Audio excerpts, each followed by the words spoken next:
Hello everyone, welcome back to my YouTube channel. I hope आप सभी बहुत अच्छे होंगे और अपने आने वाले एग्ज़ाम्स की तैयारी अच्छे से कर रहे होंगे। तो फ्रेंड्स, जिन लोगों को बिहार टीचिंग वैकेंसीज़ के लिए अप्लाई करना है वो आप कर सकते हैं, क्योंकि एप्लीकेशन आप लोगों को पता है स्टार्ट हो चुकी है। और उसके साथ ही जिन लोगों को सीटेट के लिए अप्लाई करना है तो वो भी आप एप्लीकेशन डाल सकते हैं। जिनका लास्ट टाइम नहीं हुआ था या जो अभी फ़र्स्ट टाइम दे रहे हैं वो सब अपना सीटेट के लिए अप्लाई कर सकते हैं। और इसका जो एग्ज़ाम है वो जनवरी में है, तो आप ये लगा लीजिए कि लगभग 2 महीने आपके पास अभी हैं। तो अगर आप चाहें तो अच्छे से अपनी तैयारी करके, घर से ही तैयारी करके, अपनी सेल्फ स्टडी से अपना सीटेट पेपर 1 पेपर 2 दोनों बहुत अच्छे से कर सकते हैं। अगर मैं अपनी बात करूं तो मैंने सीटेट के लिए कोई कोचिंग नहीं ली थी। मैंने खुद से अपनी तैयारी की थी और उसी से मैंने अपना सीटेट क्लियर कर लिया था, पेपर 1 और पेपर 2 दोनों ही। पेपर 2 में मेरा सब्जेक्ट मैथ साइंस है और पेपर 1 तो सबके लिए सिमिलर ही होता है। तो मैंने भी अपनी तैयारी खुद से की थी, सेल्फ स्टडी से की थी। और अभी आपके पास इतना टाइम है कि आप बड़ी इजीली ये एग्ज़ाम निकाल सकते हैं।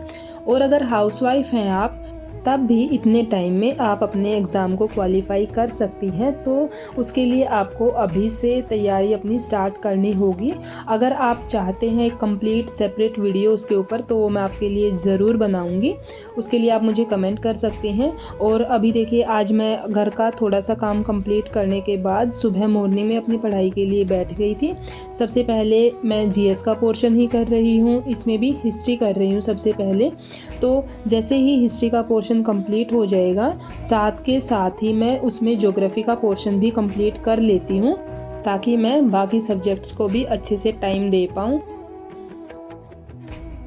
और वैसे भी फेस्टिवल्स के टाइम पे थोड़ा काम ज़्यादा हो ही जाता है। और ऐसा नहीं है कि हम फेस्टिवल्स को बिल्कुल ही इग्नोर कर दें, है ना, उन्हें भी हमें अच्छे से सेलिब्रेट करना ही चाहिए। लेकिन उसके साथ साथ अपनी पढ़ाई को भी उतनी ही इम्पोर्टेंस देनी चाहिए हमें। इसीलिए अगर आप मैनेज करना चाहें तो आप दोनों चीज़ों को बहुत अच्छे से मैनेज कर सकते हैं। अभी माही मेरे पीछे आपने देखा ही होगा, वो आ गई थी और अभी वो अपने फ्रेंड्स के साथ बैठकर खेल रही है। अब जब तक वो खेलेगी तब तक मैंने सोचा मैं ज्योग्राफी का पोर्शन कंप्लीट कर ही लूँगी इतनी देर में, क्योंकि वो लगभग आधा पौना घंटा तो खेलते ही हैं। तो इतना टाइम काफ़ी है इस सब्जेक्ट के लिए। तो अभी मैं क्या कर रही हूँ, जो मैं महाद्वीप का पोर्शन कर रही हूँ उसमें फर्स्ट महाद्वीप कल कर लिया था, आज मैं कर रही हूँ सेकंड वाला। और उसके बाद मैं दोनों को दोबारा से अच्छे से रिवाइज़ करूँगी। फ्रेंड्स, इसमें इतनी सारी चीज़ें दी गई हैं कि सारी की सारी एक ही टाइम पे याद रख पाना इतना मुश्किल हो जा रहा है। मतलब फ़र्स्ट वाले में भी बहुत सारी बातें हैं, सेकंड वाले में भी बहुत सारी हैं, लेकिन जब आप इनको 3-4 बार पढ़ लोगे ना अच्छे से, तब आपको क्लियर हो जाएगा।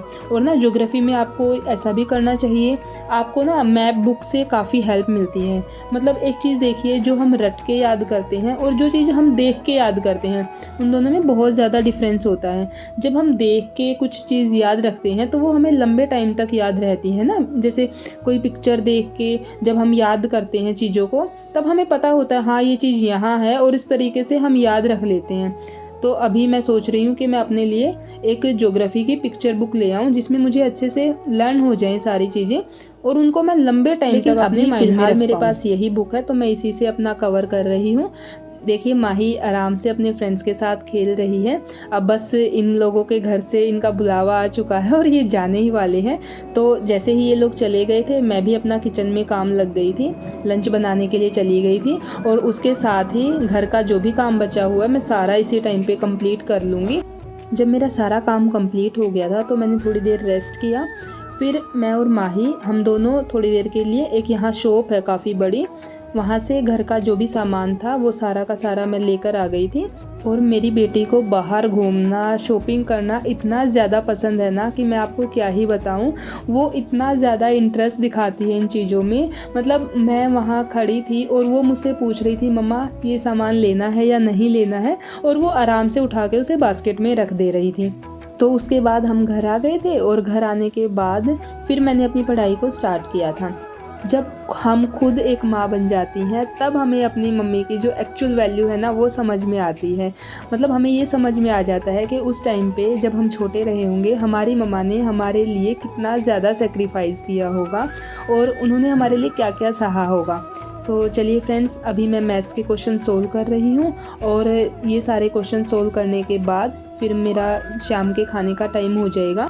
और खाना बनाने से पहले थोड़ी देर या तो मैं माही को नीचे खेलने के लिए लेकर जाऊंगी, या अगर हम घर पर ही रहेंगे तो मैं खुद उसके साथ थोड़ी देर खेलूंगी, अच्छे से टाइम स्पेंड करूंगी। क्योंकि मुझे ऐसा लगता है कि हमें अपने बच्चों को स्पेशल टाइम थोड़ा सा निकाल कर देना चाहिए ताकि बच्चे हमारे साथ बहुत अच्छे से कनेक्ट कर पाएँ। तो चलिए फ्रेंड्स, इसी के साथ मैं वीडियो को यहीं एंड करती हूँ। आई होप वीडियो आपको पसंद आई होगी। अगर वीडियो अच्छी लगे तो प्लीज़ इसे लाइक करना, और अगर आपने चैनल को सब्सक्राइब नहीं किया है तो प्लीज़ चैनल को सब्सक्राइब करना। मिलते हैं एक नई वीडियो में नई एनर्जी के साथ। Thank you.